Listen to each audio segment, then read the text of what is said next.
అరే తక్కువయ్యి కానీ అసలైంది వెయ్యి. MDH కాశ్మీరీ ఎర్ర మిర్చి పౌడర్. జనగణనతో పాటు కులగణన చేపట్టాలన్న కేంద్రం నిర్ణయంపై ఉస్మానియా యూనివర్సిటీ దగ్గర బీసీ నేతలు సంబరాలు చేసుకున్నారు. స్వీట్స్ పంచుకుని సంతోషం వ్యక్తం చేశారు. బీసీల పోరాటంతోనే కేంద్రం ఈ నిర్ణయం తీసుకుందన్నారు. కులగణనకు సిద్ధమైన కేంద్రంపై ప్రశంసలు కురిపించారు. ఇన్నాళ్ల తరువాత బీసీ డిమాండ్లలో ఒకటి నెరవేరిందన్నారు. కులగణన చేయాలన్న కేంద్రం నిర్ణయాన్ని స్వాగతించారు ఏపీ సీఎం చంద్రబాబు. కులగణనను స్వాగతిస్తూ ట్వీట్ చేశారు. కులగణనతో వెనుకబడిన వర్గాల అవసరాలు తెలుస్తాయన్నారు.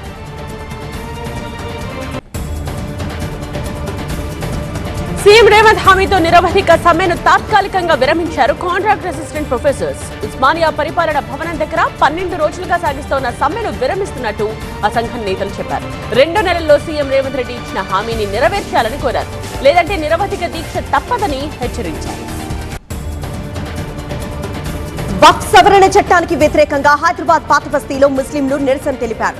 ఆల్ ఇండియా ముస్లిం లా బోర్డ్ పిలుపుతో Welcome to Saptagiri NPS University. Admissions open for BE, BCA, MBA and MCA for the academic year 2025-26. Enroll now. విద్యుత్ దీపాలు ఆర్పేసి నిరసన తెలిపారు. సవరణ చట్టం వెనక్కి తీసుకునే వరకు పోరాటం కొనసాగిస్తామని తేల్చి చెప్పారు. ముస్లింల హక్కులను కాలరాసే చట్టాన్ని వెనక్కి తీసుకోవాలని డిమాండ్ చేశారు. సినీ నటుడు మోహన్ బాబుకు సుప్రీంలో ఎదురుదెబ్బ తగిలింది. ఆంధ్రప్రదేశ్ ప్రభుత్వం నుండి ఫీజు రియంబర్స్మెంట్ బకాయిల చెల్లింపులో జాప్యం కేసు విచారణపై స్టే ఇచ్చేందుకు నిరాకరించింది. తిరుపతి జిల్లా కోర్టులో విచారణకు హాజరు కాకుండా స్టే ఇవ్వాలన్న మోహన్ బాబు అభ్యర్థనను తిరస్కరించింది. రేపు విచారణాధికారి ముందు ఖచ్చితంగా హాజరు కావాల్సిందేనని తేల్చి చెప్పింది. ఈ కేసులో రాష్ట్ర ప్రభుత్వానికి నోటీసు ఇచ్చేందుకు కూడా సుప్రీం నిరాకరించింది. వనపర్తి జిల్లా కేంద్రంలో పలు అభివృద్ధి పనులకు శంకుస్థాపన, ప్రారంభోత్సవాలు చేశారు మంత్రులు పొంగులేటి, జూపల్లి. 5 లక్షల వ్యయంతో నిర్మించిన ఇందిరమ్మ మోడల్ ఇళ్లను ప్రారంభించారు. 64 లక్షల వ్యయంతో శ్రీరంగాపూర్ ఏదుల తహసీల్దార్ కార్యాలయ నిర్మాణం, 1,20,00,000 వ్యయంతో సోషల్ వెల్ఫేర్ భవనం, 2 కోట్ల వ్యయంతో నిర్మించే నిరుద్యోగ భవన నిర్మాణానికి శంకుస్థాపన చేశారు. నెల్లూరు జిల్లా వెంకటాద్రిపాలెం గ్రామస్తులు సబ్ కలెక్టర్ ఆఫీసు ఎదుట ధర్నాకు దిగారు. గ్రామంలో అక్రమంగా గ్రావెల్ తవ్వకాలు జరుగుతున్న అధికారులు పట్టించుకోవడం లేదని ఆరోపించారు. ఎన్నిసార్లు ఫిర్యాదు చేసినా లెక్క చేయడం లేదన్నారు. గ్రావెల్ అక్రమ తవ్వకాలు ఆపే వరకు నిరసన కొనసాగిస్తామని హెచ్చరించారు. ప్రాపర్టీ ట్యాక్స్ వసూళ్లలో జీహెచ్ఎంసీ రికార్డు సృష్టించింది. నెల రోజుల్లో 876 కోట్ల పన్ను వసూలు చేసింది. ఎర్లీ బర్డ్ స్కీమ్ లో భాగంగా 5% డిస్కౌంట్ ప్రకటించడంతో పన్నులు చెల్లించేందుకు జనం ఎగబడ్డారు. ఒక్కరోజే 77 కోట్ల ప్రాపర్టీ ట్యాక్స్ వసూలైనట్లు చెప్తున్నారు అధికారులు. గతేడాదితో పోలిస్తే 45 కోట్లు ఎక్కువ వసూలు చేసినట్లు చెప్తున్నారు. శ్రీశైలంలో ఈదురుగాలులకు వర్షం, పిడుగులు తోడయ్యాయి. ప్రచండ గాలుల ధాటికి విద్యుత్ సరఫరా నిలిచిపోయి భక్తులు అవస్థలు పడ్డారు. శ్రీశైలం ఆవరణ మినహా దేవస్థాన పరిసరాలు అంధకారంలోకి వెళ్లిపోయాయి. అప్రమత్తమైన విద్యుత్ అధికారులు ఆ తర్వాత కరెంట్ సరఫరాను పునరుద్ధరించారు. నంద్యాల జిల్లా బనగానపల్లె అవుకులో ఈదురుగాలులు బీభత్సం చేశాయి. గాలుల తీవ్రతకు యాకంటి క్షేత్రంలో భారీ వృక్షాలు నేలకొరిగాయి. అవుకులో ఎగ్జిబిషన్ పూర్తిగా ధ్వంసమైంది. బనగానపల్లి ప్యాపిలి దారిలో చెట్లు విరిగిపడి రాకపోకలకు ఆటంకం కలిగింది. రహదారులపై పడిన చెట్లను తొలగించే పనిలో ఉన్నారు అధికారులు. కడప జిల్లా వేంపల్లిలోనూ గాలివానతో స్థానికులు ఇబ్బంది పడ్డారు. ఏపీలోనే కాదు తెలంగాణలోని పలు ప్రాంతాల్లో ఈదురుగాలులు బీభత్సం చేశాయి. పెద్దపల్లి జిల్లా మంథని మండలంలో గాలి దుమారానికి ఒక ఇంటి పైకప్పు ఎగిరిపోయింది. మంథని సబ్ స్టేషన్ ఆవరణలో ఊహించకుండా చెలరేగిన మంటలను ఫైర్ సిబ్బంది అదుపులోకి తీసుకొచ్చారు. మంటల కారణంగా మండల వ్యాప్తంగా కరెంట్ సరఫరా నిలిచిపోయి జనం ఇబ్బంది పడ్డారు. అమరావతిలో భారీ వర్షం కురిసింది. ఉరుములు, మెరుపులతో కూడిన వర్షానికి జనం అవస్థలు పడ్డారు. రేపటి అమరావతి పునర్నిర్మాణ ప్రారంభోత్సవానికి వరుణుడు అడ్డు తగిలాడు. వర్షం కారణంగా ప్రధాని మోదీ పర్యటనకు ఆటంకం ఏర్పడే అవకాశం ఉందని చెప్తున్నారు. రేపు కూడా ఇదే పరిస్థితి కొనసాగితే ప్రధాని పర్యటనపై ప్రభావం పడే అవకాశం ఉంది. ఆంధ్రప్రదేశ్ అభివృద్ధి ఎజెండాగా బీజేపీ పనిచేస్తోందన్నారు ఆ పార్టీ ఎమ్మెల్సీ సోము వీర్రాజు. హైదరాబాద్ ను తలదన్నేలా అమరావతిని తీర్చిదిద్దుతున్నట్లు చెప్పారు. కాకినాడ ప్రకృతి చికిత్సాలయంలో జరిగిన అవగాహన సదస్సులో మాట్లాడారు. ప్రధాని Modi, CM Chandrababu, deputy CM Pawan ఆధ్వర్యంలో ఏపీ పురోగతి దిశగా సాగుతోందన్నారు. రేపటి ప్రధాని మోదీ పర్యటన చరిత్రలో నిలిచిపోవడం ఖాయమన్నారు. కోనసీమ జిల్లా అమలాపురం గడియార స్తంభం దగ్గర దళిత సంఘాల నేతలు ఆందోళనకు దిగారు. ఎస్సీ వర్గీకరణ రద్దుకు డిమాండ్ చేస్తూ కొవ్వొత్తుల ర్యాలీ చేశారు. ఎస్సీ వర్గీకరణను వెనక్కు తీసుకోకపోతే ఉద్యమం ఉధృతం చేస్తామని హెచ్చరించారు. రాజకీయ పార్టీలకు బానిసలుగా మారిన మాల నేతలు బయటకు వచ్చి ఎస్సీ వర్గీకరణకు వ్యతిరేకంగా పోరాడాలన్నారు. రంగారెడ్డి జిల్లా ఆరంఘర్ చౌరస్తా దగ్గర ఒక కారులో మంటలు చెలరేగాయి. టీవీ ఎక్స్ప్రెస్ బైవే వెళ్తూ ఉండగా చెలరేగిన మంటల ధాటికి కారులో ప్రయాణించిన 4 ప్రాణాలతో బయటపడ్డారు. సమాచారం అందుకున్న ఫైర్ సిబ్బంది మంటలు అదుపు తీసుకొచ్చే లోపే కారు పూర్తిగా తగలబడింది. తిరుమల మొదటి ఘాట్ రోడ్ లో ప్రమాదం జరిగింది. తిరుమల నుంచి తిరుపతికి వెళ్లే దారిలో ఓ కారు అదుపు తప్పి రోడ్డు పక్కనే ఉన్న గుంతలోకి దిగిపోయింది. ఈ ప్రమాదంలో కారులో ప్రయాణించిన భక్తులు స్వల్ప గాయాలతో బయటపడ్డారు. ప్రమాద తీవ్రతకు కారు ముందు భాగం ధ్వంసమైంది. తిరుమల శ్రీవారి వీఐపీ బ్రేక్ దర్శన సమయంలో మార్పులు చేసింది టీటీడీ. ఈ మార్పులను ఇవాల్టి నుంచి అమల్లోకి తెస్తోంది. Protocol, referral, general break, Srivani, TTD ఉద్యోగుల దర్శనానికి ప్రత్యేక సమయం కేటాయించింది. ఉదయం 5:45 ప్రోటోకాల్, 6:30 గంటలకు రెఫరల్, 6:45 జనరల్ బ్రేక్ దర్శన భాగ్యం కల్పించింది. ఉదయం 10:15 శ్రీవాణి, 10:30 డోనర్స్, 11 గంటలకు టీటీడీ ఉద్యోగులకు దర్శనం కల్పిస్తూ ఉత్తర్వులు జారీ చేసింది. సింహాచలం ఘటనపై మాజీ సీఎం జగన్ వ్యాఖ్యలను తప్పుపట్టారు మంత్రి ఆనం. ప్రకృతి వైపరీత్యంతో జరిగిన ఘటనను రాజకీయం చేయడం సిగ్గుచేటన్నారు. మృతుల కుటుంబాలకు ప్రభుత్వం ఎక్స్గ్రేషియా ప్రకటించిన విషయాన్ని గుర్తు చేశారు. అనుకోని ఘటనలపై శవ రాజకీయాలు మానుకుంటే మంచిదని హితవు పలికారు.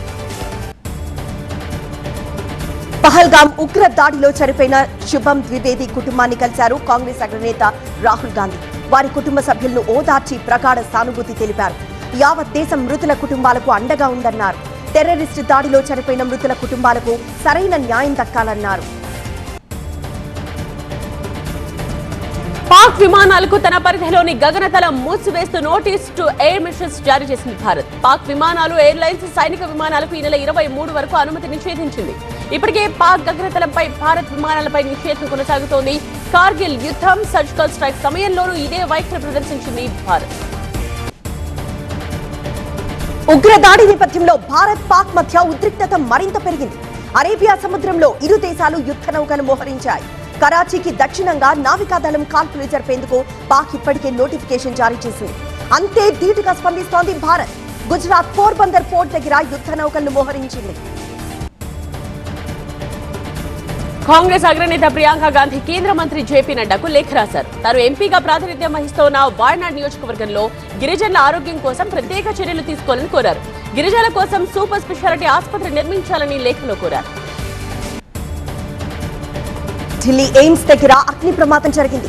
భారీగా ఎగిసిపడిన మంటల ధాటికి కిద్వాయ్ నగర్ మార్కెట్లోని 20కి పైగా దుకాణాలు తగలబడ్డాయి. మార్కెట్ మొత్తం విస్తరించిన మంటలను 13 ఫైర్ ఇంజన్లతో ఆర్పేశారు సిబ్బంది. ఈ ప్రమాదంలో ప్రాణ నష్టం తప్పినా ఆస్తి నష్టం భారీగా ఉన్నట్లు చెబుతున్నారు. ఏపీలో వచ్చే 4 రోజుల పాటు తేలికపాటి నుండి భారీ వర్షాలకు అవకాశం ఉందని హెచ్చరించింది ఐఎండీ. కోస్తాంధ్ర, రాయలసీమ ప్రాంతాల్లో వర్షాలు పడతాయని చెప్పింది. అక్కడక్కడ పిడుగులు పడే అవకాశం ఉందని చెప్పింది. తెలంగాణలోని పలు జిల్లాల్లో ఇవాళ వర్షం పడే ఛాన్స్ ఉందని హెచ్చరించింది. హజ్ యాత్రకు వెళ్లే తొలి బ్యాచ్ యాత్రికులకు ఢిల్లీ ఎయిర్పోర్ట్ లో కేంద్ర మైనార్టీ వ్యవహారాల శాఖ మంత్రి కిరణ్ రిజిజు వీడ్కోలు పలికారు. ఈ ఏడాది భారత్ నుంచి 1,75,000 మందికి హజ్ కి వెళ్లేందుకు అనుమతి వచ్చింది. దిఘాలో అద్భుతమైన జగన్నాథ ఆలయాన్ని బెంగాల్ సీఎం మమతా బెనర్జీ ప్రారంభించారు. పూరి జగన్నాథుడి ఆలయం తరహాలో దీన్ని రూపొందించారు. పుణ్య జలాలతో పూజలు చేసి విగ్రహ ప్రాణ ప్రతిష్ఠ చేశారు. ఈ ఆలయం కోసం బెంగాల్ సర్కార్ 250 కోట్ల రూపాయలు ఖర్చు చేసింది. సారనాథ్ నుంచి ఢిల్లీకి తెచ్చిన గౌతమ బుద్ధుడి అవశేషానికి బౌద్ధులు ప్రార్థనలు చేశారు. ఈ కార్యక్రమంలో భారత్లోని వియత్నాం రాయబారి కూడా పాల్గొన్నారు. పెద్ద సంఖ్యలో బౌద్ధ భిక్షువులు హాజరయ్యారు. కులగణనకు సంబంధించి కేంద్ర ప్రభుత్వం కీలక నిర్ణయం తీసుకుంది. ఈసారి చేపట్టబోయే జనాభా లెక్కల్లో కులగణన కూడా ఉంటుందని ప్రకటించింది. ఢిల్లీలో జరిగిన రాజకీయ వ్యవహారాల కేబినెట్ కమిటీ సమావేశంలో ఈ నిర్ణయం తీసుకున్నారు. జనాభా లెక్కల్లో కులగణన చేపడతామన్న ప్రభుత్వ నిర్ణయాన్ని కాంగ్రెస్ పార్టీ సమర్థించింది. తెలంగాణలో చేపట్టిన కులగణన ఒక రోల్ మోడల్ గా నిలుస్తుందని రాహుల్ గాంధీ కొనియాడారు. కులగణనకు కేంద్రం ఆమోదం తెలపడంతో బీహార్లో ఆర్జేడీ శ్రేణులు సంబరాలు చేసుకున్నాయి. ఇది సోషలిస్టుల విజయమని ఆ పార్టీ నేత తేజస్వి యాదవ్ అన్నారు. 30 ఏళ్లుగా తాము చేస్తున్న డిమాండ్ ఇదని తేజస్వి అన్నారు. డిజిటల్ యాక్సెస్ అనేది ప్రాథమిక హక్కు అని సుప్రీంకోర్టు సంచలన తీర్పిచ్చింది. బ్యాంకింగ్, ఈ గవర్నెన్స్ వంటివి అందరికీ, ముఖ్యంగా దివ్యాంగులు, యాసిడ్ దాడి బాధితులకు కావాలని చెప్పింది. మణిపూర్లో ప్రజా ప్రభుత్వం ఏర్పాటు చేయాలని కోరుతూ 21 మంది ఎమ్మెల్యేలు కేంద్ర హోంమంత్రి అమిత్ షాకు లేఖ రాశారు. మే 15 లోపు నిర్ణయం తీసుకోకపోతే ఆ తర్వాత తామే ఒక నిర్ణయం తీసుకుంటామని ఎమ్మెల్యేలు తెలిపారు. యూపీ శ్రావస్తి జిల్లాలోని భారత్ నేపాల్ సరిహద్దులకు సమీపంలో ఉన్న అక్రమ మదర్సాలపై అధికారులు కొరడా చూపించారు. ఎటువంటి అనుమతులు లేకుండా నిర్వహిస్తున్న 20కి పైగా మదర్సాలను అధికారులు మూసివేశారు. రామాయణ్ షూటింగ్ లో జాయిన్ అయ్యారు కన్నడ స్టార్ హీరో యష్. ఈ సినిమాలో రావణాసురుడి పాత్రలో నటిస్తున్నారు యష్. నెల రోజుల పాటు జరిగే షెడ్యూల్లో కీలక సన్నివేశాలు చిత్రీకరిస్తారు. రణబీర్ కపూర్ రాముడిగా నటిస్తున్న ఈ సినిమాను నమిత్ మల్హోత్రాతో కలిసి స్వయంగా నిర్మిస్తున్నారు యష్. ప్లే ఆఫ్ స్టేజ్ లో నిలవాలంటే ఖచ్చితంగా గెలవాల్సిన మ్యాచ్ లో చెన్నైపై పంజాబ్ 4 వికెట్ల తేడాతో ఘన విజయం సాధించింది. ఈ ఓటమితో చెన్నై ప్లే ఆఫ్స్ రేస్ నుంచి అధికారికంగా నిష్క్రమించింది. చెన్నై నిర్దేశించిన 191 పరుగుల లక్ష్యాన్ని పంజాబ్ 19.4 ఓవర్లలో 194 పరుగులు చేసింది. కెప్టెన్ శ్రేయస్ అయ్యర్, శుభ్మన్ సింగ్ అర్ధ సెంచరీలతో అదరగొట్టారు. చెన్నై టీంలో శామ్ కరన్, డెవాల్ట్ బ్రేవిస్ రాణించారు. కింగ్స్ బౌలర్ చాహల్ ఈ సీజన్ లో తొలి హ్యాట్రిక్ ను నమోదు చేశాడు. అరే తక్కువయ్యి కానీ అసలైంది వెయ్యి. MDH కాశ్మీరీ ఎర్ర మిర్చి పౌడర్.